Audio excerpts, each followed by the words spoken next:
కవినై కవితనై భార్యనై భర్తనై కవినై కవితనై భార్యనై భర్తనై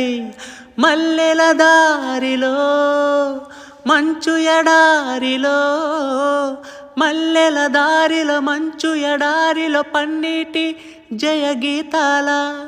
కన్నీటి జలపాతాల నాతో నేను అనుగమిస్తూ నాతో నేనే రమిస్తూ ఒంటరినై అనవరతం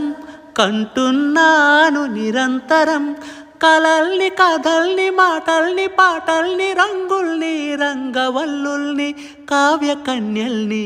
ఆడపిల్లల్ని జగమంత కుటుంబం నాది ఏకాకి జీవితం నాది.